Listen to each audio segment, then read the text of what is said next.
Imagine a country so small, so insignificant, that it only makes the news when it accidentally becomes the first nation to land on the moon. I've seen films of astronauts on the blast-off, and the gravitational pull is quite tremendous. That's the premise behind the 1963 British comedy The Mouse on the Moon.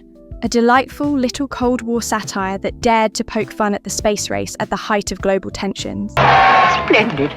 That's one way to get rid of the horrid thing.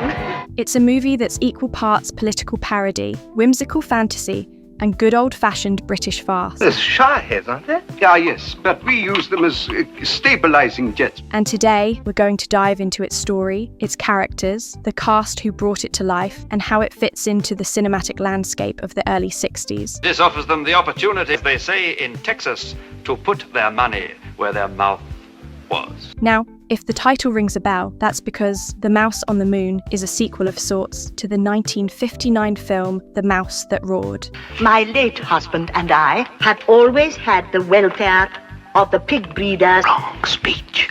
That earlier movie starred Peter Sellers in 3 different roles and established the fictional Duchy of Grand Fenwick, the tiniest country in the world. Good evening. This is the Grand Fenwick National Television Service. In The Mouse That Roared, the Duchy hilariously declares war on the United States because losing would mean receiving generous American aid. And of course, through a ridiculous twist of fate, they actually win. The sequel, The Mouse on the Moon, trades Sellers' multi-role antics for a new cast and a new absurd premise. To carry out this new economic policy, I intend asking the United States for financial aid. The race to the moon. So let's set the scene. It's 1963, right in the middle of the space race between the United States and the Soviet Union. $1 million for rocket research? Man on the moon? Father, this is wonderful. Not bad, eh? Just 2 years earlier, Yuri Gagarin had become the first man in space. John F. Kennedy had pledged to put an American on the moon before the decade was out. The world was watching rockets, satellites, and astronauts with fascination and a little fear. You know something, Vincent? That man doesn't believe we're really going to the moon. And here comes this British comedy that turns the whole thing upside down by asking, what if the least likely nation of all, tiny Grand Fenwick, ended up winning the race to the moon? We can become a third, fourth. Precisely, Your Grace. In the film, Grand Fenwick faces an existential crisis. Its only export, a fine vintage wine, has begun exploding in consumers' faces. Current session of the United Nations has been suspended following the explosion of a case of our wine in the main canteen. Financial disaster looms. Enter Prime Minister Rupert Mountjoy, played with sly charm by Ron Moody. If we are to lose our main source of income, then we must take new and drastic steps to save the economy. His solution? Ask the United States for a loan. Officially, it's to fund a space program. Secretly, it's to save the Duchy's economy, modernize its plumbing, and maybe, finally, get himself a hot bath. How much are you going to ask for? $500,000. Peanuts to the Americans. The Americans, of course, see this as cheap propaganda in their favour and happily send twice as much money as requested. Since the official news has not yet been conveyed to its head of state, this, however, will be announced shortly. Not to be outdone, the Soviets send along an actual rocket, which promptly crashes into Grand Fenwick's parliament. What is it? And why is it here? It is not, as we feared, an American rocket. It is a Russian rocket. This sets the stage for the movie's central joke. The big powers are tripping over themselves to claim credit for supporting a neutral ally, while Grand Fenwick is mostly just trying to stay afloat. So far as both the Americans and Russians are concerned, we shall be working flat out on our moon project. But the Duchy has an ace up its sleeve. Professor Kokins, played by David Kossoff, discovers that the exploding wine, once refined, makes an excellent rocket fuel. The great scientific discoveries of history have come by accident, but none perhaps so strangely as this. With the help of Mountjoy's son Vincent, brought to life by Bernard Cribbins, who plays him with wide-eyed idealism, they secretly prepare the rocket for an actual launch. You really want to be an astronaut, don't you? It's all I've dreamed about since they sent up Sputnik 1. What follows is a series of increasingly absurd situations. In fact, it looks as if our American cousins are up to a very nasty game. A double bluff. A bumbling British spy named Maurice Spender, played by the always scene-stealing Terry Thomas, convinces his superiors the whole thing is a hoax. Well, it's all a part of a gigantic bluff. You can take that from me, sir. Thank you, Spender. International dignitaries arrive for what they assume will be a staged explosion. That's clever. I wonder how he worked that. And then, against all odds, the rocket actually takes off. Full marks. Effective. Bad sound effects. Nothing like the real thing. One of the film's most memorable sequences is that launch. What starts as a cynical political stunt suddenly turns into a genuine space mission, and the whole world is stunned. Here is the news. Yesterday morning at 11 o'clock, the Duchy of Grand Fenwick launched a two-man rocket toward the moon. Kossoff and Vincent embark on their lunar voyage, while the Americans and Soviets scramble to speed up their own missions. But thanks to a misplaced switch, the Grand Fenwick rocket makes it to the moon first, putting two unlikely heroes on the surface before anyone else. Now go and plant the flag. But it's full. Between craters, it's perfectly all right. Quite firm. There's something wonderfully absurd about seeing the great superpowers, who spent billions on rockets, reduced to scrambling after a tiny duchy whose fuel comes from exploding wine. Could I see your passports and vaccination certificates, please? Well, what are you doing here?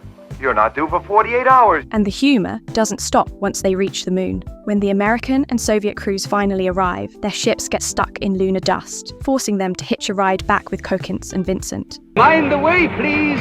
We're coming down. And in a perfect satirical twist, when they return to Earth, instead of celebrating humanity's first step on the moon, the diplomats immediately start bickering over who deserves the credit. How did they beat you to it? Gentlemen, the moon is ours. We got there first. We only have your word for that. Meanwhile, Grand Duchess Gloriana XIII, played by the legendary Margaret Rutherford, calmly unveils a statue to commemorate the mission, completely unfazed by the global squabbling. God bless this ship and all who sail on her.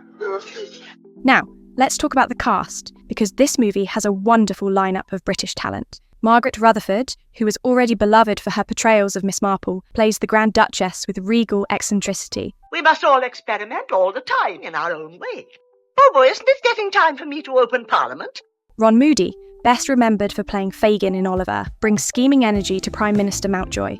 We're saved! Saved! Peace, prosperity, and plumbing. Bernard Cribbins, who many modern audiences know from Doctor Who, is the earnest heart of the film as Vincent. Cynthia, will you marry me? Yes, when you've been to the moon and back.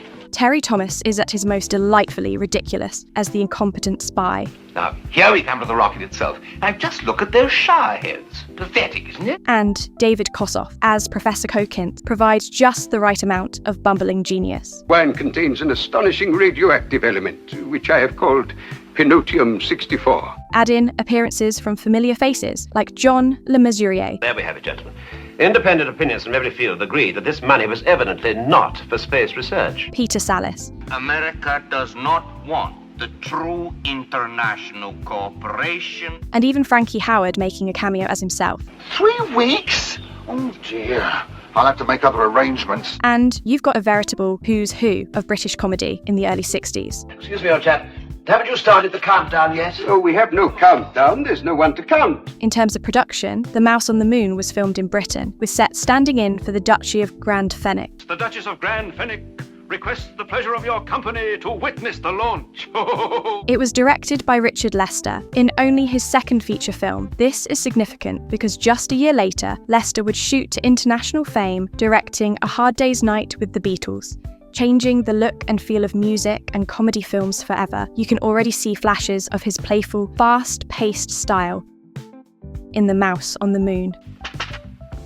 Thank you. When it comes to reception, The Mouse on the Moon didn't make the same cultural splash as The Mouse That Roared. To reach escape velocity, which is 25,000 miles an hour. We do not reach escape velocity. Critics at the time were mixed. Some felt it lacked the sharper edge of its predecessor without Peter Sellers, You're going into the wrong capsules. while others praised it as light-hearted fun. At the box office, it performed modestly, especially compared to the big Hollywood comedies of the day, but over time, it's gained a reputation as a charming, underrated satire. Is believed well and good. If not, they're sure they successfully covered the real reason. For fans of Cold War-era parody, it sits comfortably alongside films like Dr. Strangelove, which came out just a year later. What makes The Mouse on the Moon particularly fun to revisit today is its perspective.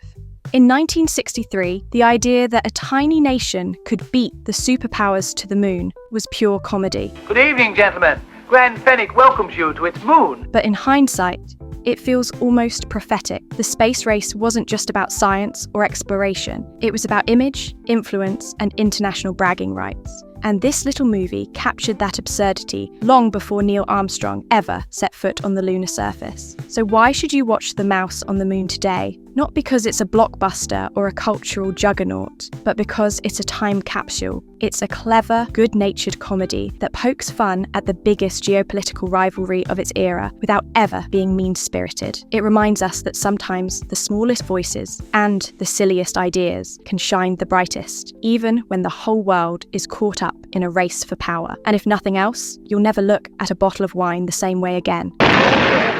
Professor Cockins appears to be opening another bottle.